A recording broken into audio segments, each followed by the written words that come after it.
You better check yourself before you break yourself. You better check yourself before you break yourself. Footprints in the sand. One night I had a dream. I was walking along the beach with my Lord. Across the dark sky flashed scenes from my life, and for each scene I noticed two sets of footprints in the sand, one belonging to me and one to my Lord. When the last scene of my life flashed before me, I looked back at the footprints in the sand. I noticed that many times along my life's pathway, especially at the lowest, saddest moments, there was only one set of footprints. This troubled me, and I asked the Lord about it. Lord, you said if I followed you in life, you'd walk with me all the way. But I noticed that during the most difficult times of my life, there was only one set of footprints. I don't understand why, when I needed you the most, you would leave. He whispered, "My precious child, I love you and I will never leave you. During your times of trials and suffering, when you saw only one set of footprints, it was then that I carried you." What's up, you guys? Welcome back to another episode of Check Yourself with Harley. Today's episode is going to be depression. And I wanted to start off with a question.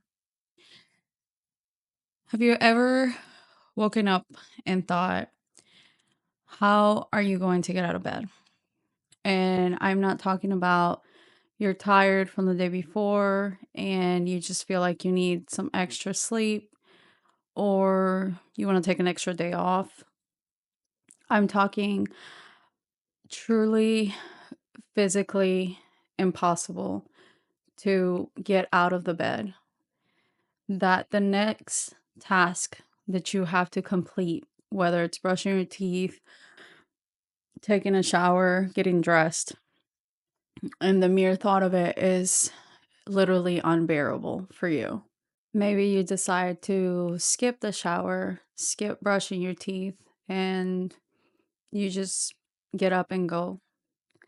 You don't care what you wear, you don't even brush your hair, or you literally cannot do it.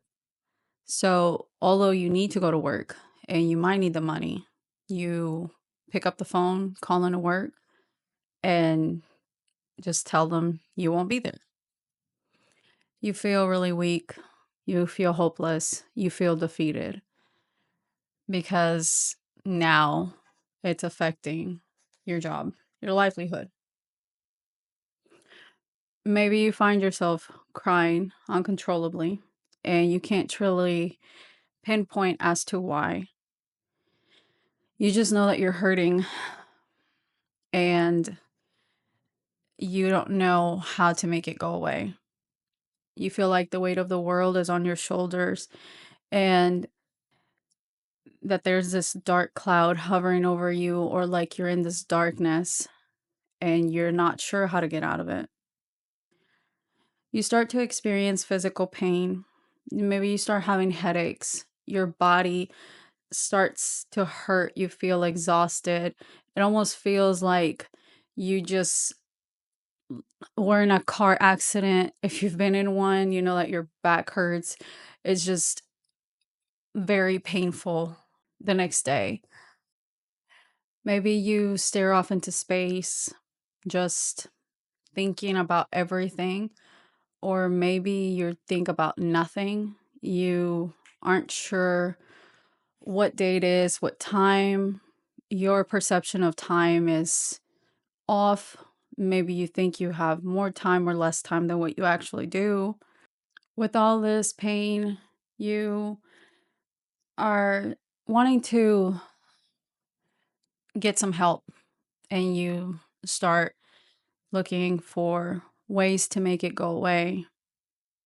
But everything seems so hard and impossible. What could be triggering this? I would hate this question. Whenever I would go to the doctor and they would ask me, what are my triggers? Or why am I feeling down? I would think to myself, If I knew the answer to this question, I wouldn't be sitting here with you trying to get you to help me. I would get so frustrated because I didn't know how to explain why I was so sad, but I really wanted her to fix me and help.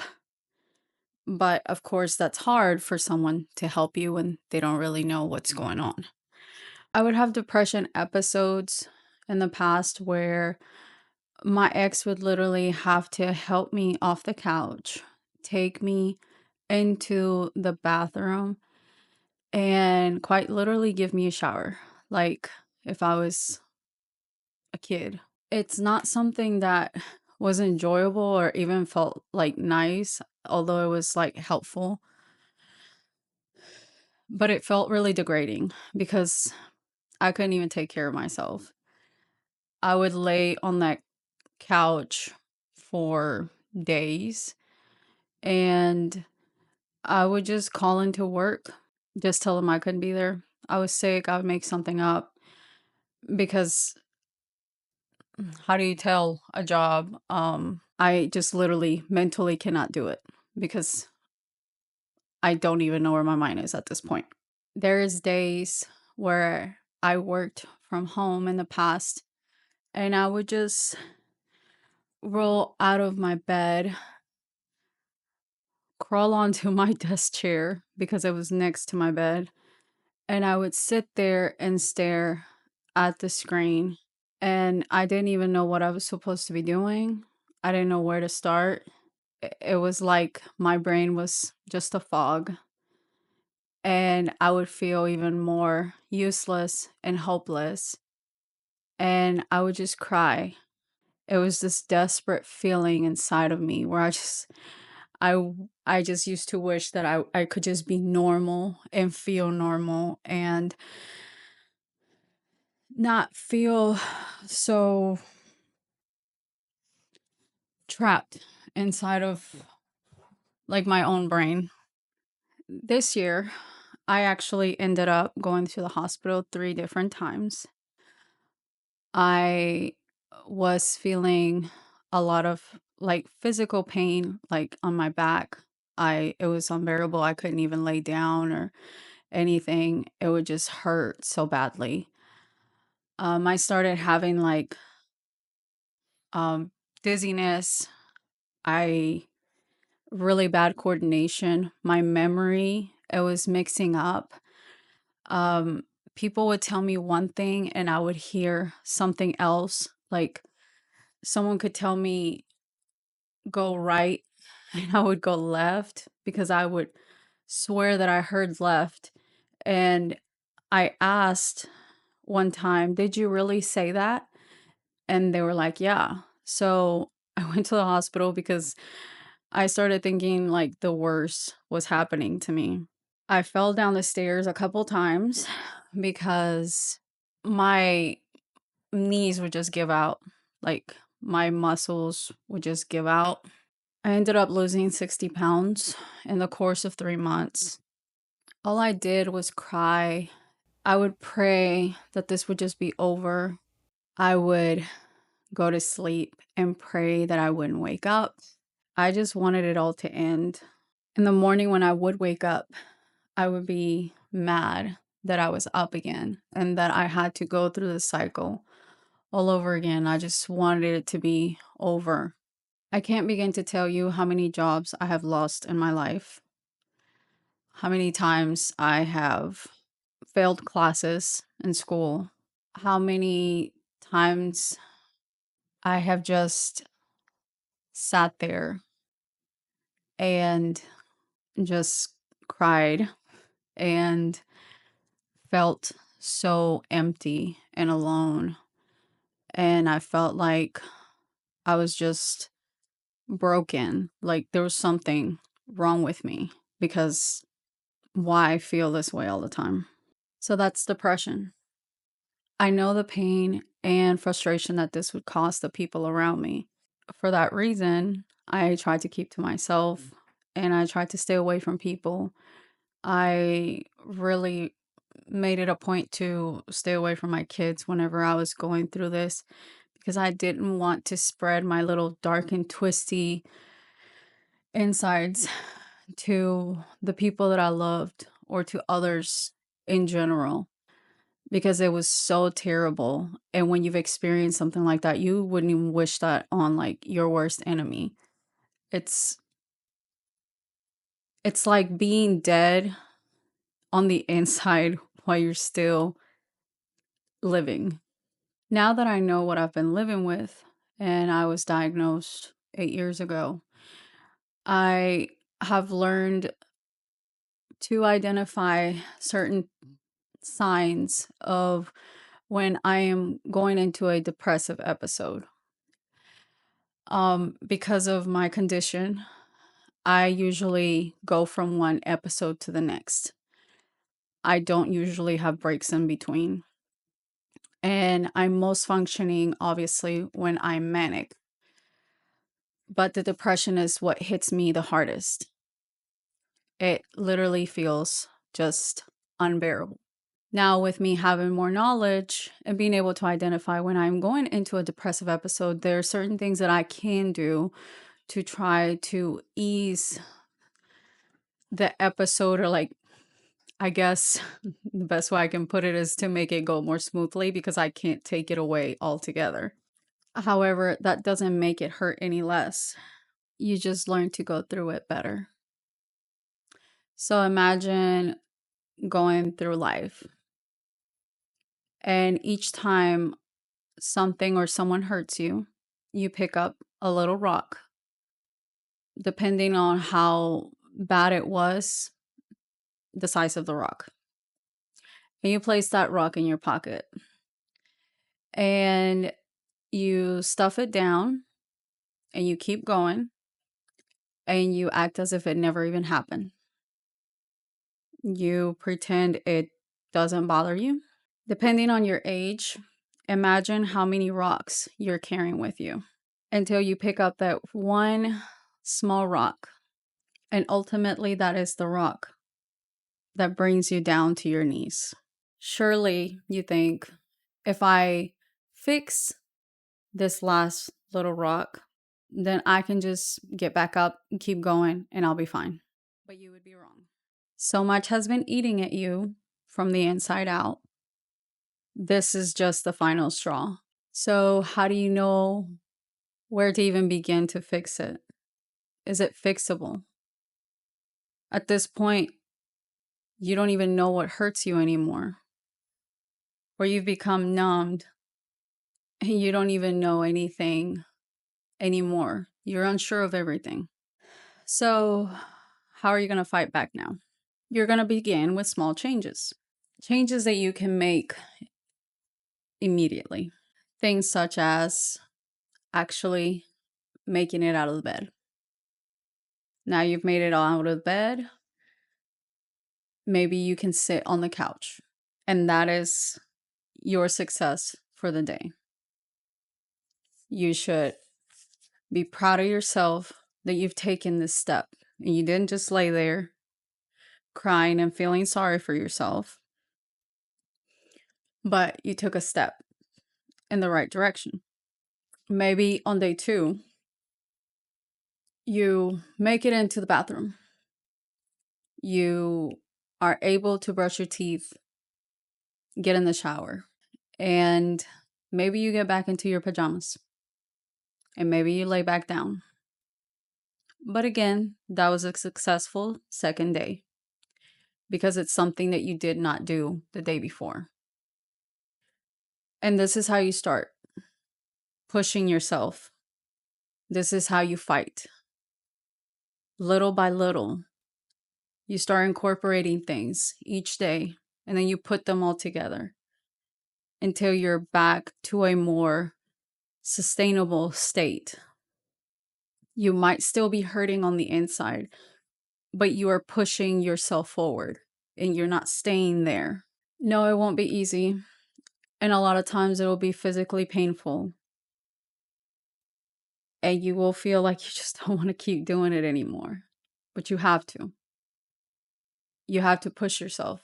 It's a choice that you have to make in order to move onto a more peaceful, less hurtful place. Because I know you don't want to feel like this. Nobody wants to feel like this. Little by little, you start to progress, you take your little wins. Then the real work is going to begin on what's hurting you. Little by little, you're going to start taking each little rock out and trying to resolve why it hurt you and what hurt you. Trying to resolve what hurt you and why. Is it something that you thought you'd let go of and just simply shoved it down, covered it up with an I don't care band-aid? Because we often do that. We often pretend we don't care, doesn't bother us, we're good. But deep down, it was hurtful. If it had not been hurtful and it wasn't a problem, we wouldn't be here today. I suggest that you start with smaller issues. I used to get so annoyed whenever I would go to therapy and she would ask me like really surface level questions or like really current things. And I would just think, like, lady, can we get on to talking about my abandonment issues and my issues with my dad so we can move on and I can be fixed and I can move on with my life? But I was wrong because that might have been one of my issues, but it wasn't my main issue. That was not the main thing I needed to resolve. By moving backwards and addressing my current issues and where they came from, I was able to trace back to the root, which was the actual issue, where it came from, what started it, why it bothers me. And those would be my triggers.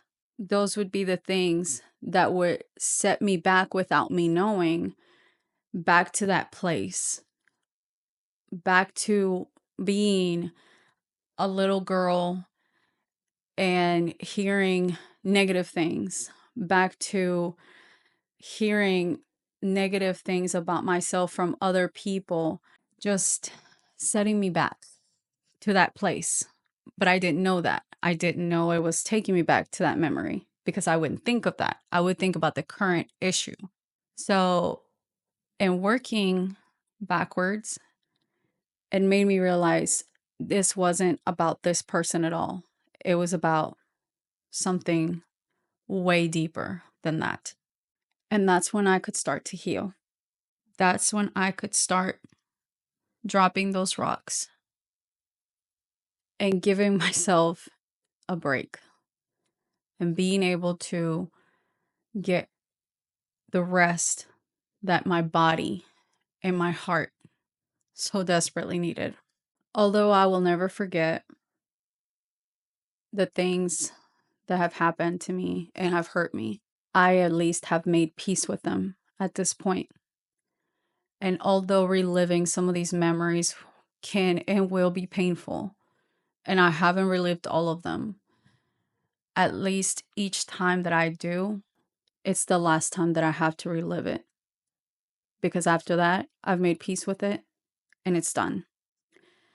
I wanted to share the lyrics to a song which I found.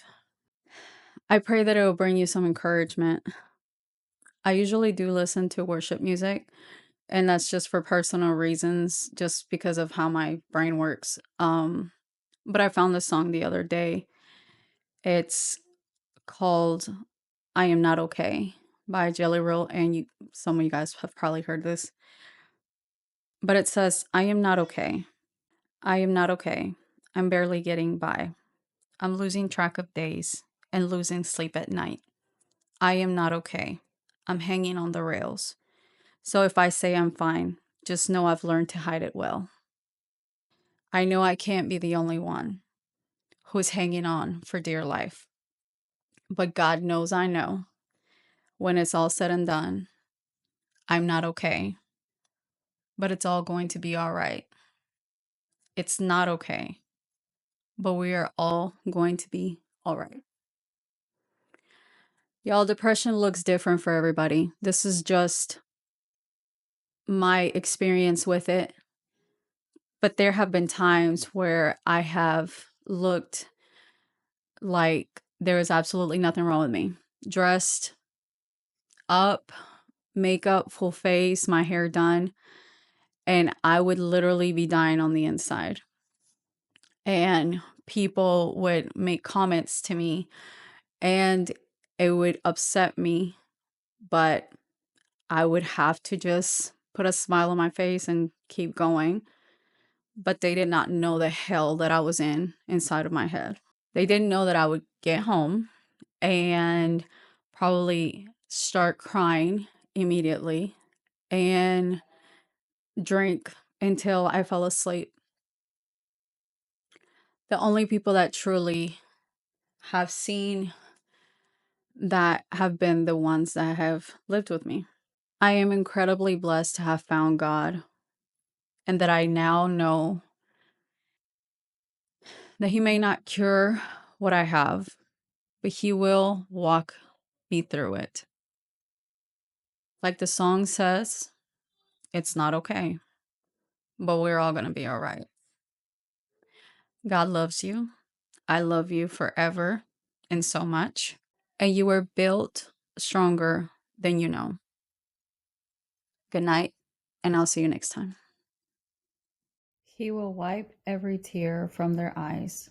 There will be no more death or mourning or crying or pain, for the old order of things has passed away.